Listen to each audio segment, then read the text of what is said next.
अस्सलामुअलैकुम बच्चों, कैसे हो आप लोग? ठीक हो स्टूडेंट? आज मैं आप लोगों के साथ बहुत ही आसान और बहुत ही इम्पोर्टेंट टॉपिक शेयर करने लगा हूं।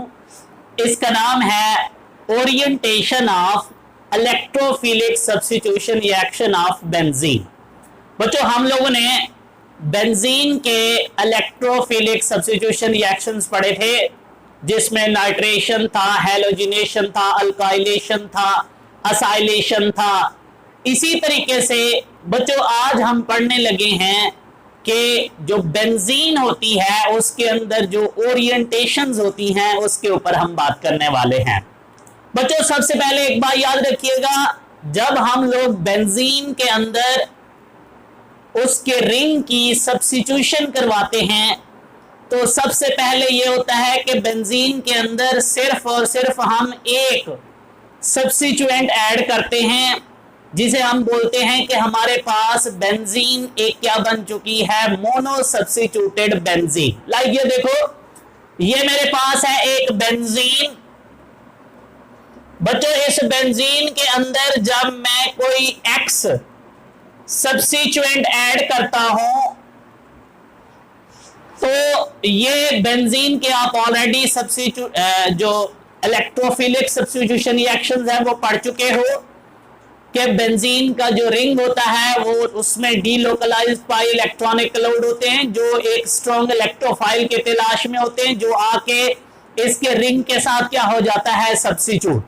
बच्चों याद रख लो एक बात, बेंजीन के अंदर ये जो 6 की 6 कार्बन है ये इक्विवेलेंट है, एक जैसी हैं, इसलिए ये मोनो सब्स्टिट्यूएंट बेंजीन के साथ किसी भी कार्बन के साथ अटैच हो सकता है। और जब ये अटैच हो जाएगा तो इसे हम क्या बोलेंगे, मोनो सब्स्टिट्यूटेड बेंजीन। ये देखो बच्चों, सपोज करें जी मैं इसको यहां पे इस फर्स्ट कार्बन ऊपर वाली के साथ क्या करता हूं, अटैच कर देता हूं यहां पे। स्टूडेंट ये हमारे पास एक क्या बन चुकी है, मोनो सब्स्टिट्यूटेड बेंजीन। अब अगर मैं इस मोनो सब्स्टिट्यूटेड बेंजीन को डाई सब्स्टिट्यूटेड बनाना चाहता हूं, इसके अंदर एक और सब्स्टिट्यूएंट ऐड करना चाहता हूं, तो बच्चों क्या होता है कि हमें 3 टाइप्स की आइसोमेरिक डाई सब्स्टिट्यूटेड प्रोडक्ट मिलती हैं। 3 पॉसिबिलिटीज होती हैं। कौन कौन सी, वो जरा गौर से देखिएगा। बच्चों ये देखो, ये मेरे पास है, सपोज करें जी ये मोनो सब्स्टिट्यूटेड बेंजीन, ये मैं इसके अंदर कोई Y सब्स्टिट्यूएंट ऐड करता हूं सेकेंड। अब बच्चों गौर से देखो, मेरे पास 3 प्रोडक्ट्स बनती हैं, 3 पोजीशन यहां मौजूद हैं। ये वाली जो होती है ये फर्स्ट, इसको हम बोलते हैं आर्थो, इस वाली को बच्चों हम क्या बोलते हैं, मेटा, और इस वाली को हम बोलते हैं पैरा। सेम अगर मैं इस साइड से आऊं तो बच्चों इसको भी हम क्या बोलते हैं, आर्थो, इसको भी हम क्या बोलते हैं, मेटा। तो इस तरीके से हमारे पास 3 टाइप्स की डाई सब्स्टिट्यूटेड प्रोडक्ट बनती हैं। स्टूडेंट देखो कैसे, ये है मेरे पास सबसे पहली डाई सब्स्टिट्यूटेड प्रोडक्ट। बच्चों ये देखो, अगर Y यहां पे लग जाता है, नंबर 1, इसको हम बोल सकते हैं कि ये कौन सी है, आर्थो पोजीशन है ये वाली। अब बच्चों एक और सेकेंड आइसोमेरिक प्रोडक्ट हमारी जो है बच्चों वो कौन सी है, ये X वैसे का वैसे।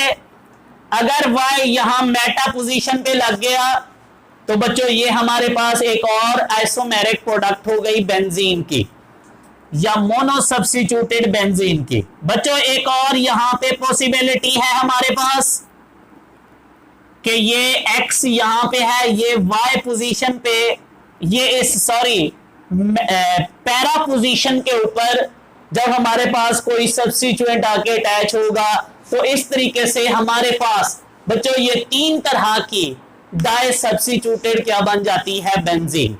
बच्चों एक बार याद रखिएगा, जैसे मैंने अभी आपको बोला कि भाई जब हम बेंजीन में एक सब्स्टिट्यूएंट ऐड कर देते हैं तो वो क्या बन जाती है, मोनो सब्स्टिट्यूटेड बेंजीन। और वो मोनो सब्स्टिट्यूएंट बच्चों याद रख लो, किसी भी कार्बन 6 की 6 लाजमी नहीं है कि आप इसके साथ अटैच करवाओ, आप यहाँ पे कहीं भी किसी भी कार्बन के साथ उसको क्या कर सकते हो, सब्स्टिट्यूट कर सकते हो, क्योंकि वहां जो कार्बन है 6 की 6, उनकी जो इन्वायरमेंट है, उनकी जो पोजीशन है, उनकी जो ईच एंड एवरीथिंग है बच्चों वो क्या है, सेम है। तो इसलिए हम कहते हैं ये जो फर्स्ट सब्स्टिट्यूएंट है ये कहीं पे भी किसी भी बेंजीन की कार्बन के साथ जो है किसी भी ओरिएंटेशन के ऊपर जाके क्या हो सकता है, सब्स्टिट्यूट हो सकता है। लेकिन याद रहे बच्चों, जब आप इस बेंजीन के ऊपर एक सब्स्टिट्यूएंट लगा लोगे तो ये क्या बन जाएगी, मोनो सब्स्टिट्यूटेड बेंजीन।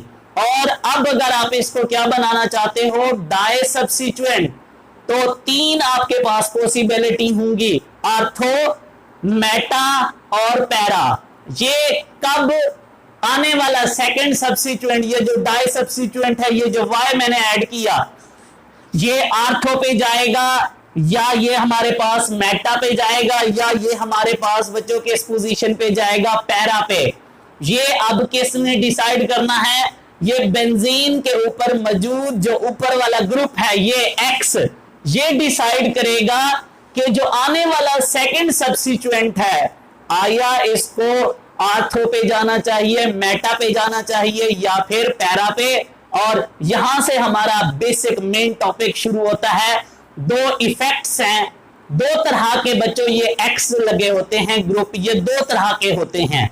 एक होते हैं इलेक्ट्रॉन डोनेटिंग ग्रुप और एक बच्चों होते हैं इलेक्ट्रॉन विदड्रॉ ग्रुप, या एक होते हैं एक्टिवेटिंग ग्रुप और एक होते हैं डीएक्टिवेटिंग ग्रुप। बच्चों बेसिकली आप लोगों को याद होगा मैंने इससे पहले 2 लेक्चर्स 2 वीडियो बनाई हैं कि इलेक्ट्रॉन डोनेटिंग ग्रुप कौन से होते हैं और इलेक्ट्रॉन विदड्रॉ ग्रुप कौन से होते हैं, और वो किस तरीके से वहां रेजोनेटिंग स्ट्रक्चर्स वगैरह बना रहे होते हैं, क्योंकि यहां सारा काम वैसे होने लगा है और वो मैं ऑलरेडी पढ़ा चुका हूं।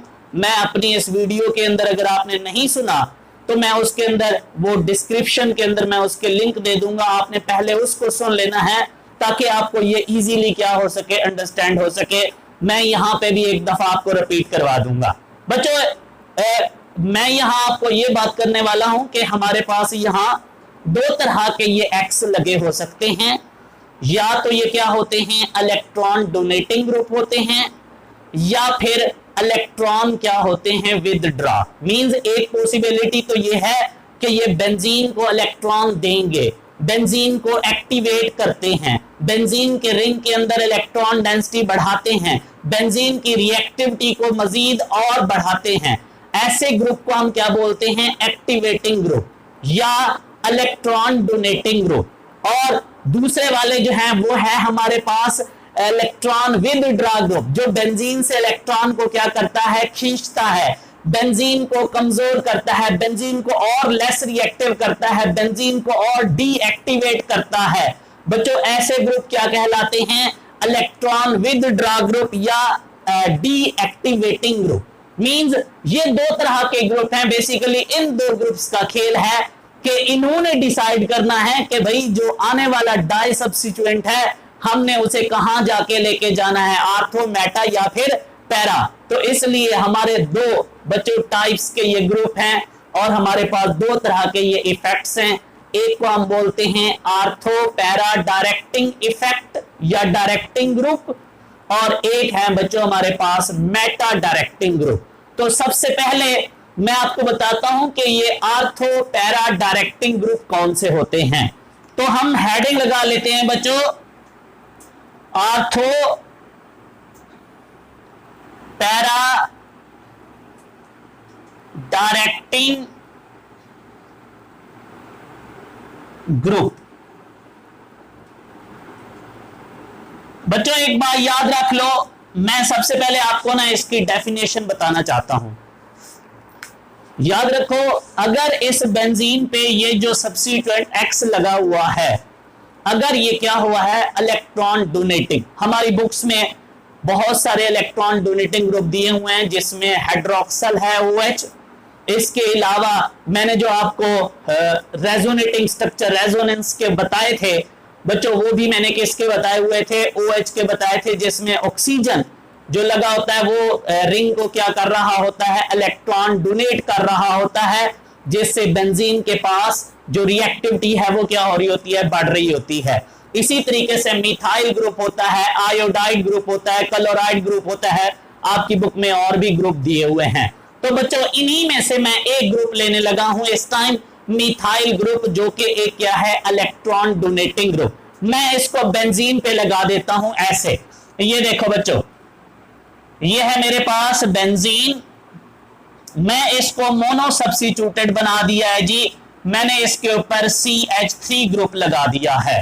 अब ये बेंजीन नहीं है, हम इसे क्या बोलते हैं, टॉयलीन। बच्चों मेरे पास ये एक टॉयलीन है, ये बेंजीन है, इसके ऊपर मैंने क्या लगाया हुआ है, एक इलेक्ट्रॉन डोनेटिंग ग्रुप। अब डेफिनेशन सुनो जरा कि आर्थो पैरा डायरेक्टिंग ग्रुप क्या होता है। बच्चों एक बात याद रख लो, जब भी बेंजीन के ऊपर या बेंजीन के साथ या मोनो सब्स्टिट्यूटेड बेंजीन में कोई इलेक्ट्रॉन डोनेटिंग ग्रुप लगा होगा, तो जो नया आने वाला सब्स्टिट्यूएंट है, सेकंड सब्स्टिट्यूएंट, डाई सब्स्टिट्यूएंट, बच्चों याद रख लो वो हमेशा किस पोजीशन पे जाएगा, आर्थो और पैरा पोजीशन पे। This effect is called ortho para directing effect या आर्थो पैरा डायरेक्टिंग ग्रुप। मैं आपको इसकी वजह भी बताऊंगा, पहले आप ये वाली बात याद रख लो, जब भी बेंजीन के ऊपर इलेक्ट्रॉन डोनेटिंग ग्रुप लगा होगा, मींस बेंजीन को इलेक्ट्रॉन देगा, ऐसा ग्रुप अगर मौजूद है तो बच्चों याद रख लो, आप इसके अंदर जो भी सेकंड सब्स्टिट्यूएंट ऐड करने वाले हो वो या तो कहां जाके अटैच होगा बच्चों, इस आर्थो पे, या फिर बच्चों इस यहां पे, यहां इस पैरा पोजीशन पे जाके अटैच होगा, कभी भी इस मेटा पोजीशन के ऊपर अटैच नहीं होगा। सबसे पहले तो ये वाली बात याद रख लो। अब मैं आपको इसकी रीजन बताऊं ऐसा क्यों है। एक्चुअली आप लोगों को मैंने अपनी पहले वाली वीडियो में जो है वो रेजोनेटिंग स्ट्रक्चर्स जो है वो मैंने बना के दिखाए थे कि जब बेंजीन के ऊपर इलेक्ट्रॉन डोनेटिंग ग्रुप लगा होता है तो बच्चों वो बेंजीन को क्या करता है, इलेक्ट्रॉन देता है, और जब वो इलेक्ट्रॉन डोनेट करता है तो आपने उस स्ट्रक्चर्स में गौर से देखो तो वो जो नेगेटिव चार्ज है वो बच्चों हमेशा किस पोजीशन पे शिफ्ट होता रहता है, आर्थो और पैरा पोजीशन के ऊपर, जिसकी वजह से जो बेंजीन रिंग होता है या बेंजीन के अंदर जो आर्थो पैरा वाली कार्बन है बच्चों, उसके ऊपर अवेलेबिलिटी ऑफ इलेक्ट्रॉन या वहां पे इलेक्ट्रॉन की जो मौजूदगी है वो क्या होती है, ज्यादा एक्सेस में इलेक्ट्रॉन मौजूद होते हैं आर्थो और पैरा पोजीशन पे, जिसकी वजह से जो हमारा सेकंड इलेक्ट्रोफाइल होता है जिसके पास इलेक्ट्रॉन की कमी होती है, उसको एक ऐसे एटम की तलाश होती है जिसके पास इलेक्ट्रॉन ज्यादा हो, इलेक्ट्रॉन रिच स्पीशीज हो। इसलिए जो आने वाला सब्स्टिट्यूएंट है बच्चों याद रख लो वो किस पोजीशन पे जाके अटैच होता है, हमेशा आर्थो और पैरा पे, और this effect is called ortho para directing effect, या हम इसको क्या बोलते हैं, एक्टिवेटिंग इफेक्ट। बच्चों एक बात याद रख लो, ये जो जब बेंजीन पे, ऑलरेडी हम जानते हैं बेंजीन जो इलेक्ट्रोफिलिक सब्स्टिट्यूशन रिएक्शन देता है वो इतना स्ट्रांगली नहीं देता, उसको जो पाई इलेक्ट्रॉन होते हैं उसके डीलोकलाइज्ड होते हैं, इसको स्टेबिलिटी दे रहे होते हैं, इसलिए एक सूरत में ये बड़े अच्छे इलेक्ट्रोफिलिक सब्स्टिट्यूशन रिएक्शन देता है। अगर आगे क्या मौजूद हो, स्ट्रॉन्ग इलेक्ट्रोफाइल मौजूद हो, तो वो आके इसके साथ क्या हो जाता है, सब्स्टिट्यूट। लेकिन याद रखिएगा बच्चों, जब इस बेंजीन के ऊपर ये इलेक्ट्रॉन डोनेटिंग ग्रुप आके लग जाता है तो इस बेंजीन की बच्चों जो रिएक्टिविटी है, जो इसके पास न्यूक्लियोफिलिसिटी है, जो इसकी अब रिएक्टिविटी है, जो इसकी एक्टिविटी है, वो अब 25% क्या हो जाती है, ज्यादा हो जाती है, क्योंकि ये बेंजीन को क्या कर रहा होता है, इलेक्ट्रॉन दे रहा होता है। उसके इलेक्ट्रॉन देने से इस ग्रुप के इसकी रिएक्टिविटी में क्या हो रहा होता है, इजाफा। इसलिए इजीली कोई भी इलेक्ट्रोफाइल, किसी किस्म की आपको कोई मेहनत की जरूरत नहीं है, बहुत ही लो टेम्परेचर के ऊपर डाइल्यूट सब्सटेंस आप इजीली यूज करके इसके अंदर क्या कर सकते हो, सब्स्टिट्यूट कर सकते हो। जैसे मैं आपके साथ एक एग्जांपल शेयर करने लगा हूं बच्चों, ये देखो, ये मेरे पास है टॉयलीन, मैं इसका रिएक्शन करवाने लगा हूं जी। सपोज करें कि इसके साथ HNO3 के साथ किसकी मौजूदगी पे बच्चों, H2SO4 की मौजूदगी पे। तकरीबन मेरे पास बहुत ही लो टेम्परेचर है 30 to 40 डिग्री सेल्सियस के ऊपर बच्चों हम ये रिएक्शन परफॉर्म करवा सकते हैं।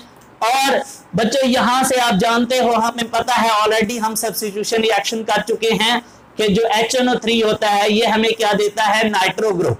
वो जो नाइट्रो ग्रुप होता है NO2 पॉजिटिव, वो आके अब क्या होगा, सब्स्टिट्यूट होगा।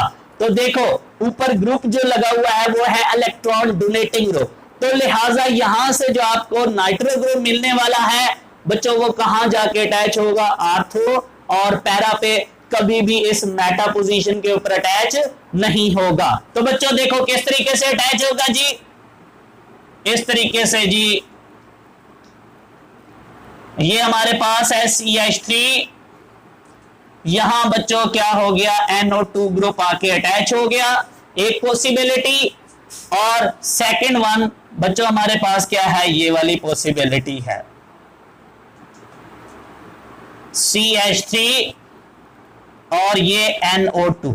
देखो स्टूडेंट, ये जो NO2 है ये इस पोजीशन पे नहीं गया, क्यों नहीं गया, क्योंकि ये मेटा पोजीशन है। और जब इलेक्ट्रॉन डोनेटिंग ग्रुप लगा होता है बेंजीन पे तो मेटा पोजीशन इलेक्ट्रॉन डेफिशिएंट समझी जाती है, वहां इलेक्ट्रॉन्स की ऑलरेडी कमी होती है। तो ऐसी जगह जहां इलेक्ट्रॉन कम हो वहां इलेक्ट्रोफाइल कभी भी नहीं जाएगा, क्योंकि उसको भी इलेक्ट्रॉन डेफिशिएंट है, वो इलेक्ट्रॉन रिच की तलाश में होता है, इसलिए वो यहां पे नहीं गया और इलेक्ट्रोफाइल के इस पोजीशन पे आ गया है बच्चों, इस पैरा पोजीशन पे। यहां पे जो हमारे पास लिटरेचर है या जो हमारे पास यहाँ पॉसिबिलिटी है बच्चों वो ये है कि ये वाली जो हमारी प्रोडक्ट होती है आर्थो, ये इसके बनने के चांसेस सबसे ज्यादा होते हैं। तकरीबन बच्चों ये हमारे पास 53% चांसेस हैं कि ये वाली प्रोडक्ट बनेगी और 47% चांसेस होते हैं कि ये जो हमारी पैरा नाइट्रोटॉयलिन है बच्चों, इसको हम बोलते हैं आर्थो नाइट्रोटॉयलिन और इसको हम बोलते हैं पैरा नाइट्रोटॉयलिन। याद रहे यहां पे जो हमारे पास मेटा नाइट्रोटॉयलिन बनने के चांसेस हैं वो बहुत ही निग्लिजिबल हैं, ओनली 1-2% होते हैं, इसलिए हम कहते हैं यहां पे बिल्कुल उसकी कोई पॉसिबिलिटी नहीं है। बच्चों सेम मैं एक और रिएक्शन इसी का करने लगा हूं। मोस्टली हमारे पास शॉर्ट क्वेश्चन भी एक आया होता है, एग्जामिनर पूछता है व्हाट इज TNT, ट्राई नाइट्रोटॉयलिन। बनाओ TNT बना के दिखाओ। तो बच्चों मैं TNT आपको बना के दिखाता हूं। ये देखो ये है मेरे पास टॉयलिन CH3 और यहां बच्चों मैंने बाई प्रोडक्ट्स नहीं लिखी, आप जानते हो कि यहां पे OH होता है बचता है और यहां से हाइड्रोजन जिसके साथ आके NO2 लगेगा हाइड्रोजन को रिप्लेस करेगा, तो एक यहां पे वाटर बनेगा, एक यहां पे, तो यहां पे कितने वाटर बन गए, 2 वाटर। वो हम लोग यहां नहीं बनाते, अगर आप बना दो तो भी ठीक है, अदरवाइज नो प्रॉब्लम। बच्चों यहां पे देखो अगेन मैं ये रिएक्शन करवाने लगा हूं किसके साथ, नाइट्रिक एसिड के साथ, HNO3 के साथ, किसकी मौजूदगी पे बच्चों, H2SO4 की प्रेजेंस पे। टेम्परेचर मैं देने लगा हूं तकरीबन 100 डिग्री सेल्सियस। अब बच्चों क्या होता है कि जब मैंने कंडीशन चेंज की, हम जरा टेम्परेचर बढ़ाते हैं तो इस ग्रुप की रिएक्टिविटी बच्चों बेंजीन की जो है वो और भी क्या हो जाती है, इंक्रीज, और जिसकी वजह से हमारे पास जो नाइट्रो ग्रुप है बच्चों वो यहाँ इस आर्थो पे भी लग जाता है, इस वाली आर्थो पोजीशन पे भी लग जाएगा और इस पैरा पे भी लग जाएगा। लेकिन याद रहे अगेन, ना इस मेटा पोजीशन पे लगाना है ना इस पोजीशन पे लगाना है। इस तरीके से हमारे पास एक कंपाउंड बन गया है स्टूडेंट, ये CH3 ग्रुप। बच्चों ये एक नाइट्रो ग्रुप यहां इस आर्थो पे, इस पैरा पे, और अगेन बच्चों इस नाइट्रो पोजीशन के ऊपर क्या होता है, सॉरी आर्थो पोजीशन पे ये नाइट्रो ग्रुप लग जाता है। इस तरीके से 3 नाइट्रो ग्रुप बच्चों यहाँ आर्थो, दो आर्थो पे लगे हुए हैं और एक पैरा के ऊपर लगा हुआ है। इस तरीके से ये जो हमारे पास प्रोडक्ट बनी हुई है इसको हम क्या बोलते हैं, TNT। ये एग्जामिनर हर साल बच्चों आपसे शॉर्ट क्वेश्चन में पूछता है कि हाउ TNT आर प्रिपेयर्ड। बच्चों ट्राई नाइट्रोटॉयलीन, तो ये हमारे पास क्या था जी, आर्थो पैरा डायरेक्टिंग इफेक्ट या एक्टिवेटिंग ग्रुप इफेक्ट। अच्छा बच्चों यहां देखो एक बार फिर से मैं आपको बता दूं कि यहाँ पे हमारे पास जो आने वाला सब्स्टिट्यूएंट था, डाई सब्स्टिट्यूएंट, यहाँ नाइट्रो, यहाँ मैं कोई भी इलेक्ट्रोफाइल यूज कर सकता हूं जिसको मैं यहाँ इस बेंजीन, इस टॉयलीन के साथ क्या करूं, सब्स्टिट्यूट करूं। तो बच्चों याद रहे, बस आपने एक बात नोट रखनी है, यहाँ इसकी परसेंटेज, ये किसी किस्म के कोई टेंशन लेने की आपको जरूरत नहीं है। जस्ट आपने ये याद रखना है कि जो आने वाला सब्स्टिट्यूएंट है, सेकंड सब्स्टिट्यूएंट, वो किस पोजीशन पे जाना चाहिए, आर्थो पे या पैरा पे, कभी भी इस मेटा पोजीशन पे नहीं जाना चाहिए। This effect is called ortho para directing effect. अब मैं सेकंड इफेक्ट की बात करता हूं बच्चों, जिसका नाम क्या है, मेटा डायरेक्टिंग ग्रुप या मेटा डायरेक्टिंग इफेक्ट। ये क्या होता है बच्चों, ये जो हमारे पास जब बेंजीन के ऊपर ये जो X है, अब ये इलेक्ट्रॉन डोनेटिंग नहीं है, बल्कि मैंने क्या लगा दिया है, इलेक्ट्रॉन विदड्रॉ।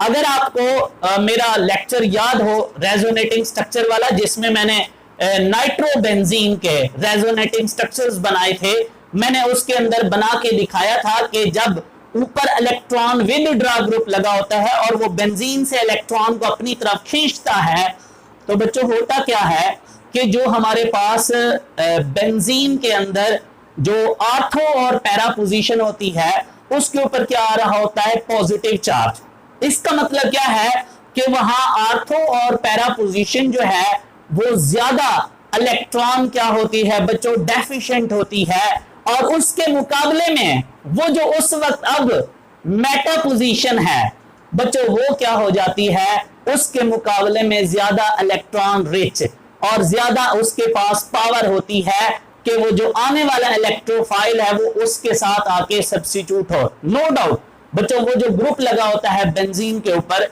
वो उसको बेंजीन की रिएक्टिविटी को डीएक्टिवेट कर रहा होता है, वो ऑलरेडी लेस रिएक्टिव है, उसको और मजीद क्या कर रहा होता है बच्चों, लेस रिएक्टिव। लेकिन मजबूरी की हालत में बच्चों बेंजीन को जब वहां पे इलेक्ट्रोफिलिक सब्स्टिट्यूशन रिएक्शन देना होता है, तो बेंजीन के अंदर वो जो डाई सब्स्टिट्यूएंट है, लाइक ये देखो बच्चों, ये मेरे पास है, यहां मैं एक एग्जांपल आपके साथ शेयर करता हूं जो हमारी बुक में दी हुई है, मेटा डायरेक्टिंग ग्रुप। बच्चों ये देखो, ये हमारी बुक में एक एग्जांपल दी हुई है जी, ये नाइट्रोबेंजीन है।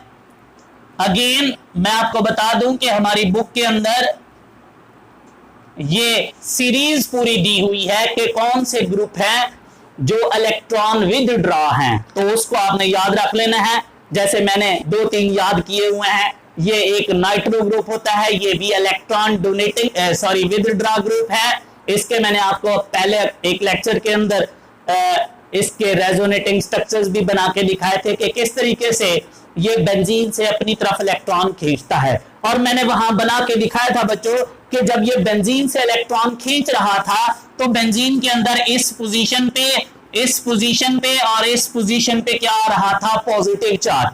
इसका मतलब क्या हुआ कि जब बेंजीन के ऊपर इलेक्ट्रॉन विदड्रॉ ग्रुप लगा होता है, ये एल्डिहाइड भी हो सकता है, ये कार्बोक्सिल भी हो सकता है, या और भी, जैसे मैंने यहां नाइट्रो लिया हुआ है। अब बच्चों क्या होता है कि जब ये नाइट्रो ग्रुप उस बेंजीन से इलेक्ट्रॉन वहां खींच रहा था, तो इस कार्बन पे, इस वाली कार्बन पे, इस वाली ये जो आर्थो और पैरा कार्बन्स हैं बच्चों, इसके ऊपर वहां क्या शिफ्ट हो रहा था, पॉजिटिव चार्ज। मींस ये अब इसके मुकाबले में, इस मेटा के मुकाबले में ये बहुत ज्यादा क्या है, इलेक्ट्रॉन डेफिशिएंट है। इसलिए अब जो आएगा इलेक्ट्रोफाइल, जो सेकंड सब्स्टिट्यूएंट, वो बच्चों किस पोजीशन पे जाना पसंद करेगा, इस मेटा पोजीशन पे जाना पसंद करेगा, कभी भी वो इस आर्थो और पैरा पे नहीं जाएगा। तो सबसे पहले हम इस मेटा डायरेक्टिंग ग्रुप की अगर डेफिनेशन लिखेंगे तो हम लिखेंगे कि जब किसी बेंजीन पे इलेक्ट्रॉन विदड्रॉ ग्रुप लगा होता है तो जो नया आने वाला डाई सब्स्टिट्यूएंट है, new incoming substituent is always go to the position of meta. तो बच्चों याद रख लो, और उसकी वजह क्या होगी? Due to the more availability of electron as compare to ortho और पैरा। आर्थो और पैरा के मुकाबले में बच्चों अब ये मेटा पोजीशन क्या समझी जा रही है? स्ट्रॉन्ग समझी जा रही है, क्योंकि उनके ऊपर क्या शिफ्ट हो रहा था? पॉजिटिव चार्ज, और यहां जो कार्बन है इनके ऊपर कोई पॉजिटिव चार्ज मौजूद नहीं है। इसलिए बच्चों इस नाइट्रोबेंजीन को जब मजबूरी में अपना सब्स्टिट्यूशन रिएक्शन देना होता है तो ये इस तरीके से बच्चों ये हमारे पास है जी। अगेन मैं HNO3 का रिएक्शन करवाने लगा हूं, किसकी प्रेजेंस पे बच्चों? H2SO4 की प्रेजेंस पे। टेम्परेचर तकरीबन हम देते हैं 95 डिग्री सेल्सियस। बच्चों हमें टेम्परेचर भी ज्यादा देना पड़ेगा, क्योंकि आप जानते हो कि ये जो हमारे पास ये वाली नाइट्रोबेंजीन है, ये जो बेंजीन रिंग है ये अब बहुत ज्यादा लेस रिएक्टिव हो चुका है। ये रिएक्शन मजबूरी के तौर पे हो रहा है, और यहां से जो HNO3 से हमें नाइट्रो ग्रुप मिलेगा वो बच्चों यहां जाके इस मेटा पोजीशन के ऊपर क्या हो जाएगा? सब्स्टिट्यूट हो जाएगा इस तरीके से। और ये हमारे पास क्या बन चुकी है? एक डाई सब्स्टिट्यूटेड नाइट्रोबेंजीन। याद रहे बच्चों, इसके अंदर आप एक और, जैसे हमने पहले यहां रिएक्शन किए थे आर्थो पैरा के अंदर कि हम एक और सब्स्टिट्यूएंट भी पैरा पोजीशन पे अटैच कर देते थे, हम लोग यहाँ पे भी डिफरेंट कंडीशंस प्रोवाइड करके यहाँ एक सब्स्टिट्यूएंट लगा सकते हैं, लेकिन हमारी बुक वाला कहता है कि नहीं लगाना, क्योंकि बच्चों उसकी बात बिल्कुल ठीक है कि हमारे पास ये जो कंडीशन है इसमें बेंजीन का जो रिंग है वो बहुत ही ज्यादा डीएक्टिवेट हो चुका है, बहुत ज्यादा लेस रिएक्टिव हो चुका है। इसलिए एक सब्स्टिट्यूएंट लग गया है मेटा पे, यही काफी है, और आपने यही एक ही प्रोडक्ट बनानी है, इसके अलावा आपको कोई प्रोडक्ट बनाने की जरूरत नहीं है। तो मालूम ये हुआ कि जब आपने बेंजीन के अंदर डाई सब्स्टिट्यूएंट ऐड करना है तो वो डाई सब्स्टिट्यूएंट आर्थो पे जाएगा, मेटा पे जाएगा या पैरा पे जाएगा, तो ये कौन डिसाइड करेगा? उस बेंजीन के ऊपर मौजूद जो मोनो सब्स्टिट्यूएंट है, आया वो इलेक्ट्रॉन डोनेटिंग ग्रुप लगा है या इलेक्ट्रॉन विदड्रॉ है। अगर इलेक्ट्रॉन डोनेटिंग हुआ तो जो नया आने वाला डाई सब्स्टिट्यूएंट है स्टूडेंट, याद रख लो, हमेशा वो किस पोजीशन पे जाएगा? आर्थो और पैरा पे, कभी भी मेटा पे नहीं जाएगा, क्योंकि उस टाइम जो इलेक्ट्रॉन की अवेलेबिलिटी होती है, जो इलेक्ट्रॉन रिच कार्बन होती हैं, वो सिर्फ और सिर्फ कौन सी होती हैं? आर्थो और पैरा वाली कार्बन। इसलिए इलेक्ट्रोफाइल को ऐसे चीज की तलाश है जिसके पास क्या हो? इलेक्ट्रॉन। तो इसलिए वो कहां जाता है? आर्थो और पैरा पे। सेम जब हमारे पास इस मोनो सब्स्टिट्यूएंट बेंजीन में वो जो सब्स्टिट्यूएंट है, अगर वो इलेक्ट्रॉन विदड्रॉ होता है तो बच्चों याद रख लो, अब जो आने वाला सेकंड सब्स्टिट्यूएंट है, एक तो बेंजीन की जो रिएक्टिविटी है वो पहले से भी क्या हो गई है? कम।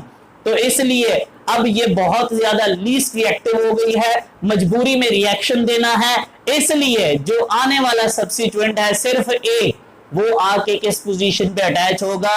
मेटा पे। अब वो आर्थो पैरा पे नहीं जाएगा, क्योंकि अब मेटा उसको बेहतर लग रही है, इसलिए बच्चों वो किस पे अटैच होगा? मेटा पे। तो ये हमारा लास्ट टॉपिक था जी इस चैप्टर का, इसको एंजॉय करो। Thank you so much, Allah Hafiz.